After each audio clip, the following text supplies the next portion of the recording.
Uma boa tarde a todos, na paz do Senhor.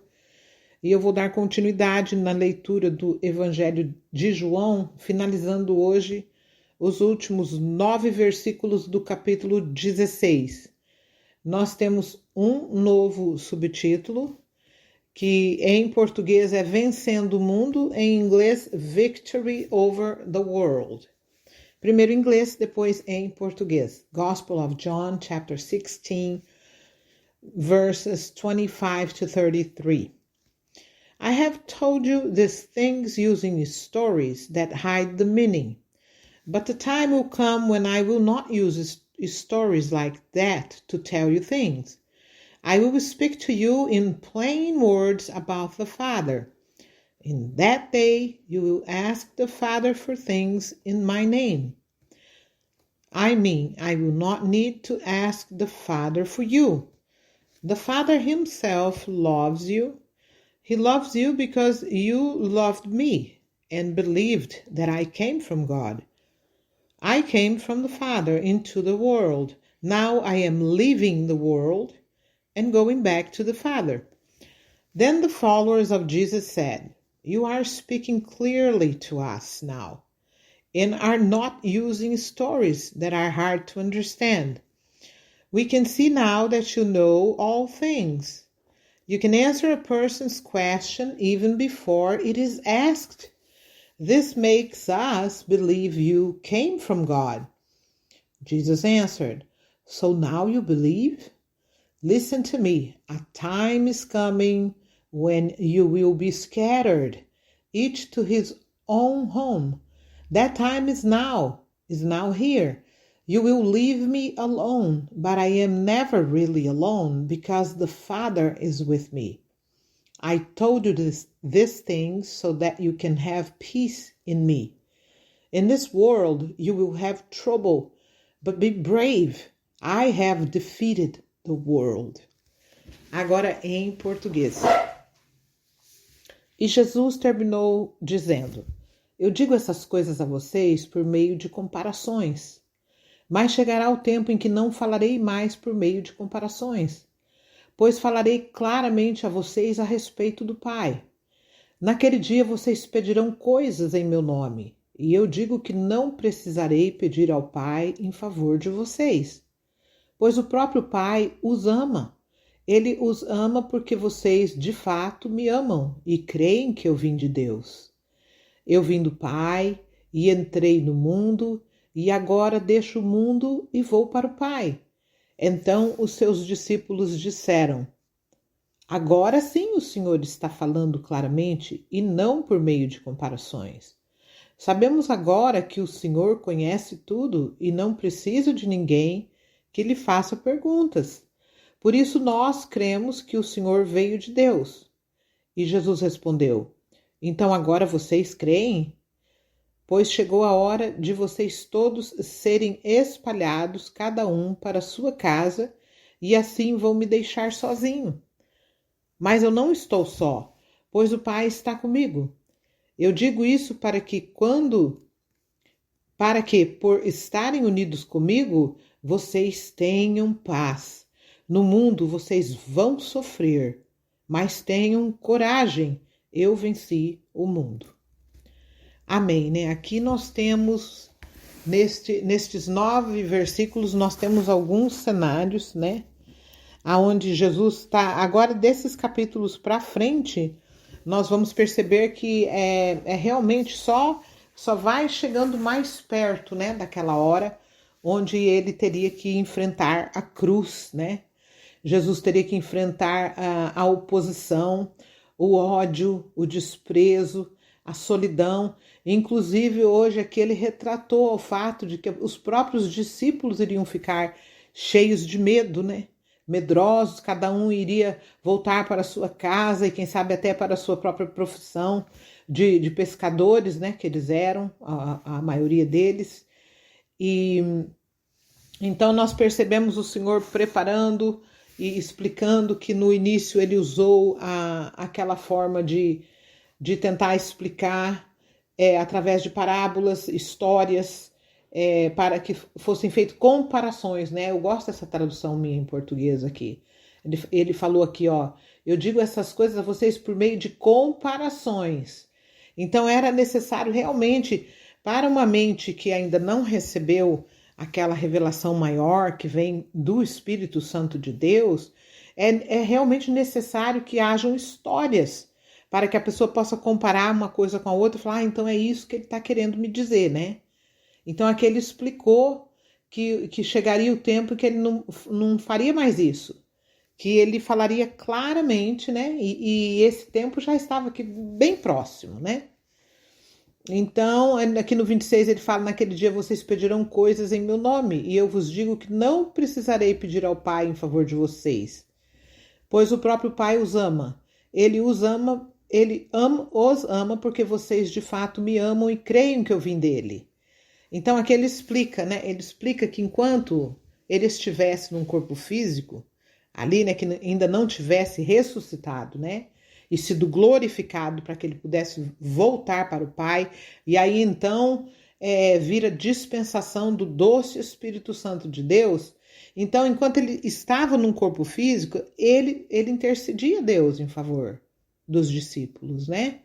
Mas depois que isso tudo passasse, então ele estava dizendo que os discípulos teriam a liberdade de conversar diretamente com Deus.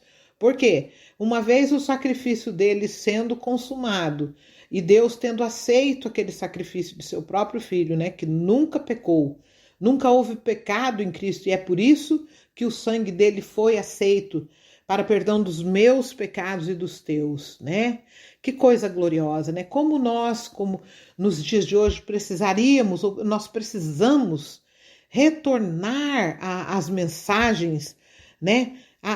Voltadas ao sacrifício que salva, ao sacrifício do Filho de Deus que salva, que liberta não somente os pecadores, que muitas vezes a igreja se distanciou de uma maneira tão terrível, que nós chegamos a um ponto de achar que só por pertencer a uma organização física, a uma denominação, nós já assumimos que não pecamos e que não ficamos debaixo de cordas que o inimigo prende. Isso não é verdade. Nós podemos carregar um nome de crente escrito na testa ou pertencer a uma denominação. Se nós não andarmos em obediência, o diabo ainda coloca amarras nas nossas vidas. Ele nos prende e não pense que é fácil de se desprender disso. Quando o Senhor Jesus explicou que o caminho era estreito, é porque ele é estreito e não tem como alargar. Nem se você for um líder, nem se você for um pastor, nem se você tiver 10, 15 diplomas na tua parede de cursos de teologia que você fez. Se nós não trilharmos no caminho da renúncia, a maior renúncia que nós temos que fazer como igreja de Cristo na terra é do nosso próprio eu. É nós continuarmos naquela mesma mentalidade que nós recebemos quando nós nos convertemos, quando nós tivermos os nossos pecados perdoados, quando nós sentimos aquele amor tão grande de Deus derramado na nossa alma. Então, nós recebemos aquele amor e nós começamos não só a amar ao Senhor por tudo que Ele fez por nós, nos livrando da condenação eterna, né? Estas mensagens, elas precisam retornar na casa do Pai, né? Nas assembleias de Deus, né? Porque a Assembleia de Deus é a Assembleia de Deus. Nós não podemos mudar, isso tem que ser falado, o pecador precisa ouvir. E não só o pecador, nós como crentes mesmo, já nos consideramos tanto, né? Muita gente se considera tanta coisa, mas nós ainda pecamos. Nós ainda nos irritamos contra os nossos familiares, nós ainda temos nossas desavenças. Então, esse processo de se arrepender dos erros que se comete é uma coisa contínua, é diária. Todo santo dia nós deveríamos ter uma reunião pequena conosco mesmo, sozinhos, entrar no teu quarto, como Jesus mesmo falou, entra no teu quarto e fecha a porta para falar com Ele. Faça uma análise. Vamos fazer uma análise em como nós estamos, como que nós estamos obedecendo, nós estamos tentando renunciar a nós mesmos em benefício dos nossos familiares, nós estamos tentando procurar o bem-estar mais do nosso próximo do que o nosso, porque isso tudo Jesus ensinou, né? Todas essas coisas ele nos explicou. Acontece que a igreja, infelizmente, de uns anos para cá, uma década, ou eu nem sei quanto tempo, mas que eu pude perceber, pelo menos é mais de uma década, assim. Aí deve ter umas 2 décadas já. Entraram as falsas doutrinas da prosperidade, que Deus ia dar e que Deus vai dar e que Deus vai dar e você pode dar tanto que Deus vai dar 10 vezes mais para você. Então isso alargou o caminho estreito que o Senhor nos explicou que era estreito. Agora, imagina como é que Deus irá abordar líderes religiosos que tiveram a petulância de fazer isso nas igrejas do Senhor. Vocês acham que o Senhor vai deixar sem ter um acerto? Eu tenho absoluta certeza que não, sabe? Então, eu sou apenas uma ovelha que eu quero sobreviver dentro do caminho estreito. Eu preciso sobreviver. Eu tenho que chegar lá, minhas irmãs e meus irmãos. Eu tenho um filho primogênito que me espera lá. Eu tenho meu pai lá. Eu tenho um tio que foi por causa desse meu tio que toda a minha família aceitou Jesus. Ele foi fiel ao Senhor. Ele intercedeu pela casa do meu pai e Deus recebeu as suas lágrimas e salvou a casa do meu pai, né? Então, aqui no versículo 29, ele diz aos discípulos, aliás, diz assim, então os seus discípulos disseram, agora sim o Senhor está falando claramente e não por meio de comparações. Sabemos agora que o Senhor conhece tudo e não precisa de que ninguém lhe faça perguntas. Por isso nós cremos que o Senhor veio de Deus. Então aqui os discípulos já tinham aquela certeza absoluta que Jesus era o Cristo que Deus disse que iria enviar, né? Então, aí Jesus responde no versículo 31. Então agora vocês creem, né? O Senhor pergunta para eles, né? Pois chegou a hora de vocês todos serem espalhados, cada um para a sua casa, e assim vão me deixar sozinho. Mas eu não estou só, pois o Pai está comigo. Então aqui já estava preparando eles, o Senhor estava preparando, porque o Senhor já sabia de antemão. Jesus Cristo sendo Deus, ele sabia que eles iriam ficar assustados por conta daqueles guardas virem e prenderem ele, e começarem a torturar ele, né? E depois colocá-lo na cruz, eles todos iam ficar apavorados, aterrorizados, o que também não era para menos, né? Essa nossa natureza humana, ela é assim. Nós temos medo, ninguém pode negar isso. Quando nós passamos por situações difíceis, nosso coraçãozinho fica saindo pela boca. Nós ficamos com medo. Ninguém nunca poderá bater no peito e falar, eu não temo, não tenho medo de nada. Olha que Deus pode mostrar para você que você tem sim, né? Então aqui o Senhor já preparava eles psicologicamente, falando, olha, não vai demorar muito, vai acontecer isso, né? E no 33, Jesus fala, eu digo isso para que, por estarem unidos comigo, vocês tenham paz, mesmo em meio ao que vocês vão ter que presenciar, né? E depois ele fala, no mundo vocês vão sofrer. Olha isso daqui. Essa tradução é maravilhosa, né? Na outra tradução diz, no mundo tereis aflição. Aqui foi trocado por sofrer. Nós sofremos ou não sofremos? Alguém de vocês pode responder? Eu respondo por mim mesmo que eu já sofri, foi muito, sabe? Já sofri, foi muito. Mas aí ele termina esse último versículo dizendo, mas tenham coragem. E depois, ponto, né? Do tipo, essa frase ficou só assim. Mas tenham coragem, ou seja, é para nós termos coragem, tenha força, né? Não perca a tua fé, né? Depois do ponto vem uma frase bem pequenininha. Ele diz, eu venci o mundo. Ponto, né? Tem muita gente que cita esse versículo e fala assim, que Jesus disse, eu venci o mundo e vós vencereis. Não está aqui escrito que vós vencereis, não. Aqui está escrito que ele venceu, né?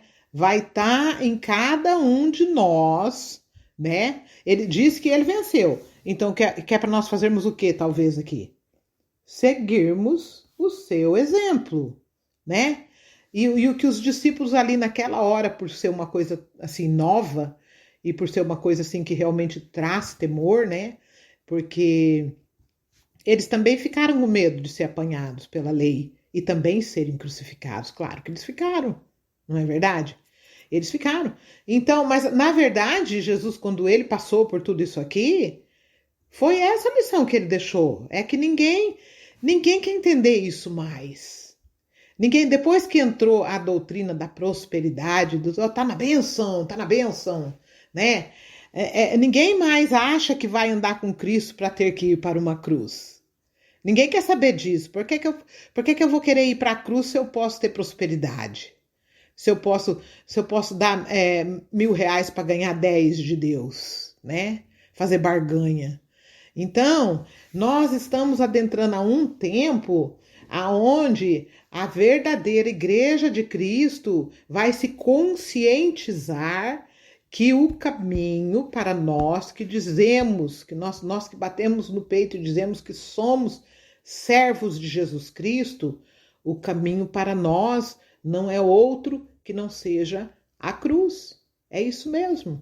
É isso mesmo. Não tem oba-oba, não tem festa, né? Nós podemos nos alegrar, devemos nos alegrar, mas essa alegria deve vir, sabe de onde? De viver uma vida pia, de viver uma vida verdadeira, de viver uma vida reta, uma vida correta, uma vida onde a gente perdoa, uma vida onde a gente ama, não só de boca, porque de um tempo para cá também, de uns 20 anos para cá, 2 décadas, tantas mensagens maravilhosas de amor, mas nada verdadeiro, porque o verdadeiro amor ele se traduz em obras, em ações, né?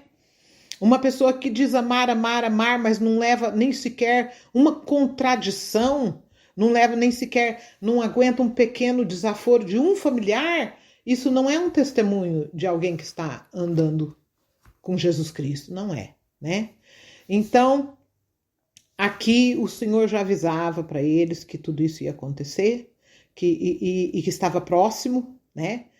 Mas ele diz, no mundo vocês vão sofrer, mas tenham coragem, nós precisamos ter coragem. E ele diz, eu venci o mundo. Então, para todos nós que seguirmos, se nós seguirmos as pisadas dele, nós vamos vencer também. E Deus, ele vai permitir, porque é necessário, coisas acontecerão conosco, sabe? Situações virão para nós, na nossa vida. Porque, por exemplo, quando nós fomos para a escola na infância e estudamos tanto, eram necessários os exames, as provas, não é verdade?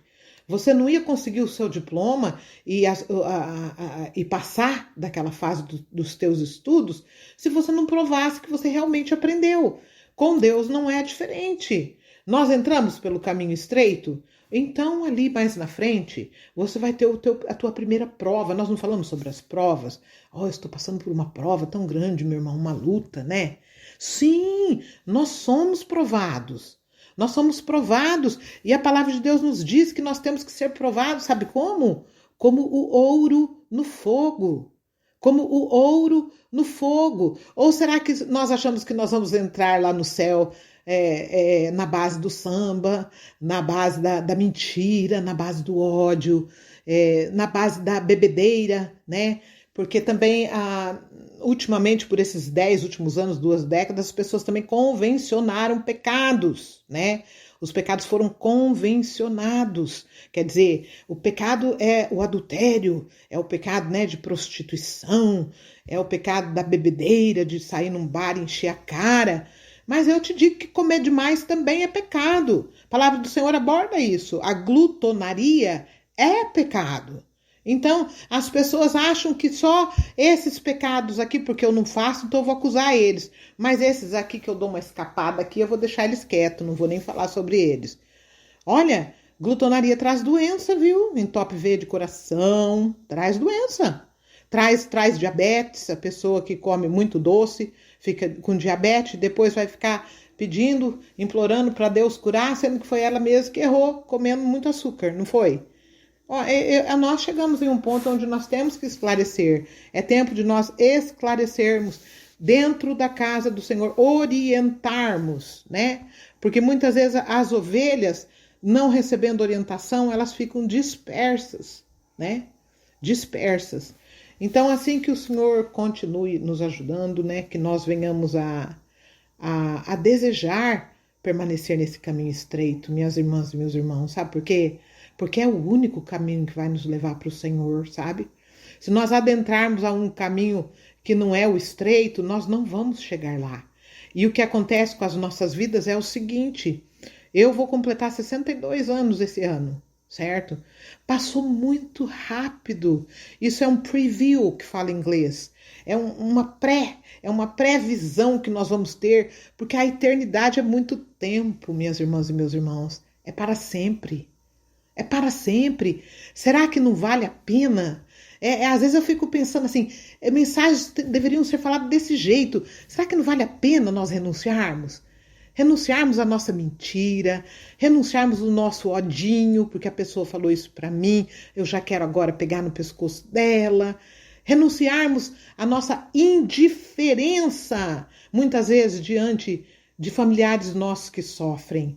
Nós não podemos ser dessa forma, não foi desse jeito que Jesus deixou o exemplo dele para nós, né?